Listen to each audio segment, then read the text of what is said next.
Welcome to another Apollo Papyrus podcast episode. I am Aaron Apollo Camp. For this episode, my interview guest is the author of the romantic suspense fiction series, the Fall Trilogy, which consists of 3 novels and a prequel. Additionally, they has written the poetry collection Where We Once Existed, and releasing on December 6th, the holiday season themed story, A Nightclub for the Holidays. Their name is Arden Coutts, and my interview with Arden will follow the teleportation sound. Arden Coutts, welcome to the Apollo Papyrus podcast. Thank you so much for having me. I'm very excited to be here. Feel free to introduce yourself to our listeners. Well, hi, everyone. I'm Arden. I am a queer author. I write queer romantic suspense. So if you think about your favorite action adventure movies from the 90s, I try to write those as books and I make them gay. You are a trans non-binary person, and what does it mean to be trans non-binary? Yeah. So I like to describe, if you picture an umbrella, trans is kind of an umbrella term that encompasses a lot of other terms. And you can be non-binary, gender fluid. Some people put bisexual under that umbrella.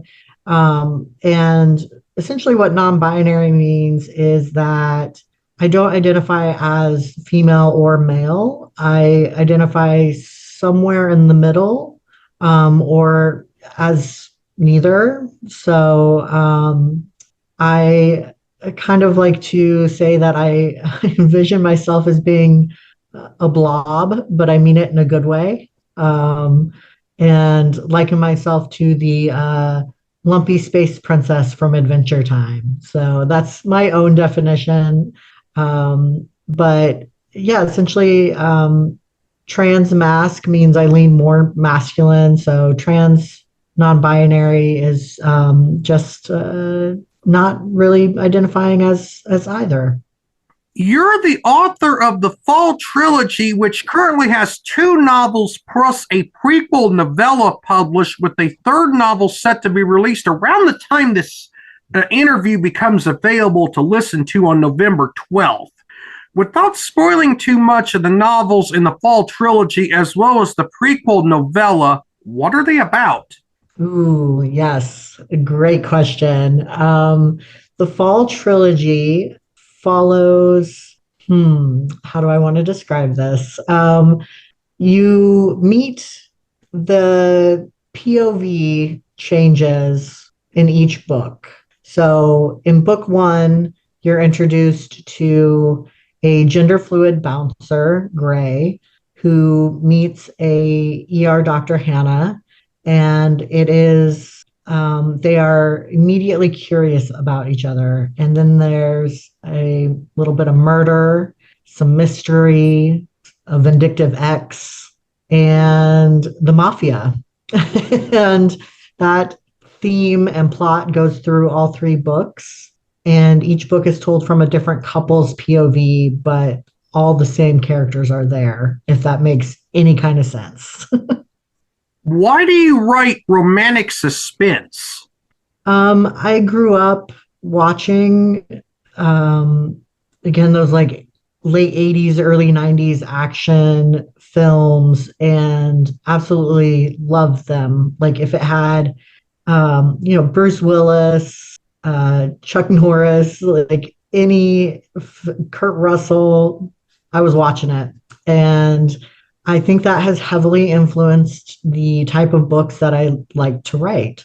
And I like to compare Fall into Midnight to Roadhouse, but queer. On December 12th, your book, A Nightclub for the Holidays, will be published. Without spoiling too much of that book, what will it be about? Yeah, A Nightclub for the Holidays it's actually part of a holiday collective with, I think there are 11 authors in it, and we're all writing queer holiday books. And A Nightclub for the Holiday follows Gray and Hannah, who we meet in book one of the Fall Trilogy. And it's kind of my present or kind of the bow on top of the trilogy. And it really wraps everything up nicely and gives you kind of a great holiday, um, cozy story to wrap everything up. So it's my little holiday present to everyone.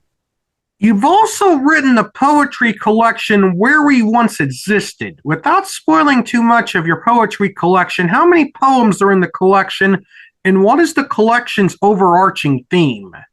Yeah, Where We Once Existed is a photography project. My dog had just passed, and I kept thinking about all the places where we used to walk and the places where we used to go and how they were now empty. And that's where the title came from, Where We Once Existed. And it went from photography into poems about love, loss, and grief.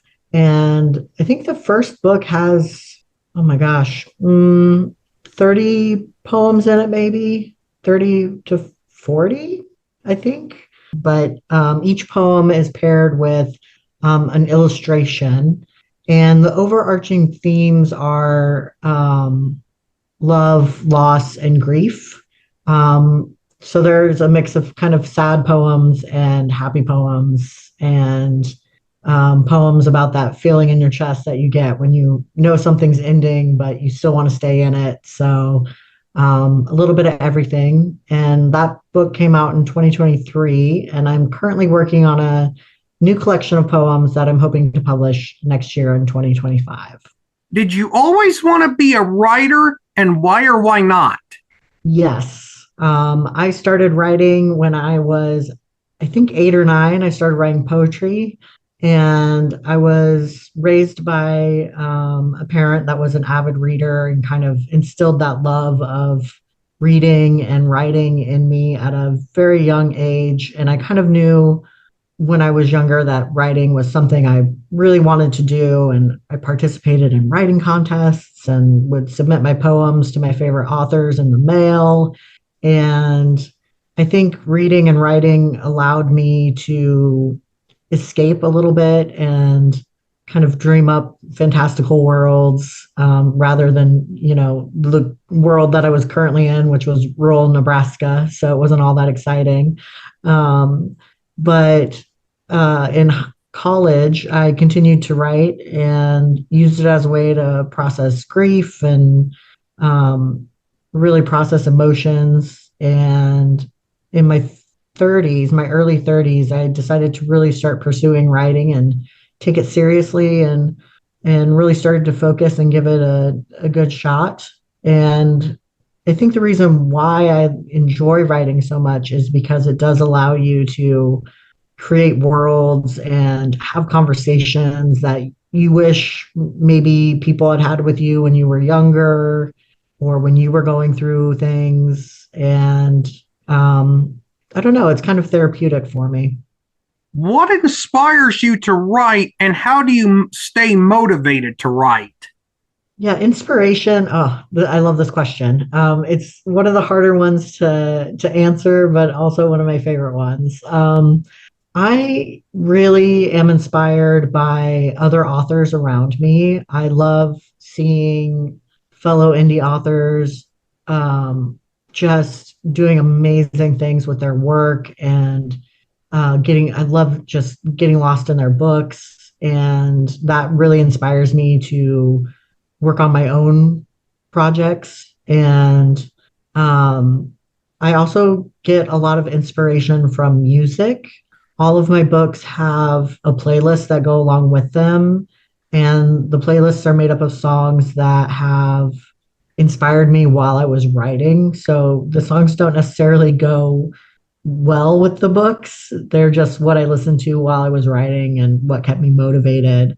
And so I'd say music is plays a huge role in my entire writing process. And when it comes to staying motivated, I I am a member, I guess, of several writing groups. And so interacting with other writers doing writing sprints with them, chatting with them, kind of cheering each other on, really keeps me motivated. Now, this is a follow-up question to my question about the Fall Trilogy, since there's both novels and a novella in it. Do you approach writing a novella differently than how you approach writing a novel? And if so, how? Ooh, another great question. Um, when I was writing the Fall Trilogy and Before We Fall, which is the prequel, it's the novella, I am not gonna lie, I was kind of winging it. I'm what they call a pantser, which means I don't plot. I don't really have too much of a plan in mind going into writing. I kind of just sit down and let the words flow and let the story take me where it wants to. And I did that for book one, Fall into Midnight, and for the novella. So I kind of used the same method for writing both of those, but I've recently started trying to plot my books, and use different plotting techniques to try to find one that works well for me and kind of helps me stay a little more organized. And I found that it makes a huge difference. So with my latest novella, which is the Christmas one coming out, A Nightclub for the Holidays, I did some planning and some plotting, and I used note cards where I plot out the different acts and then what happens in each act, on the cards, and kind of keep track of my story that way. And it works really well. And I'm definitely going to utilize that method in my next book. So I guess the quick answer is I use the same method for both novellas and novels. Are your books self-published, traditionally published, or hybrid published, or did you use a combination of publishing methods for your books?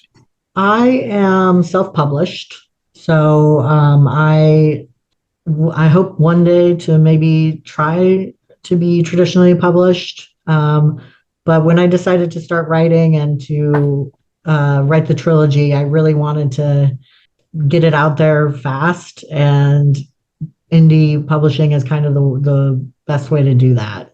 Traditional publishing can take a bit of time. My last question for this interview: what is your best advice for people in the LGBTQIA community who are considering writing books and becoming an author? Ooh, wonderful question. This people probably hate hearing this, but it is the best advice I can give. And that is to just do it.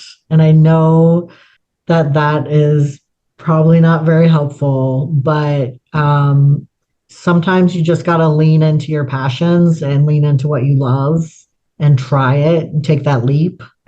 And if it's something you've been thinking about doing for a long time and you keep coming back to it, then that's a sign that you should do it. You should try it.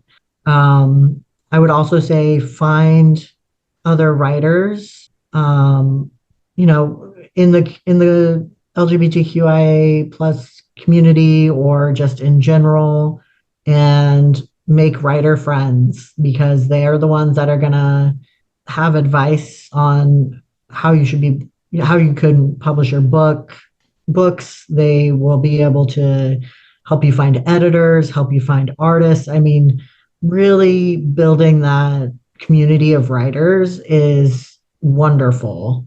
And I don't know if I would have been able to publish my books as fast as I did if I didn't have a group of writer friends to lean on. So I would say that's my first big piece of advice is to just do it. And my second piece of advice is to find a writing community. Arden, thank you for appearing on the Apollo Papyrus podcast. You were an awesome guest. Oh, thank you so much for having me, Aaron. I really enjoyed being on the podcast. It was wonderful to interview Arden, and I wish them the best with A Nightclub for the holidays. I'll include a link to a free book availability for Before We Fall in the text description of the episode. This is Aaron Apollo Camp reminding y'all to find your writing and reading purpose. Bye for now.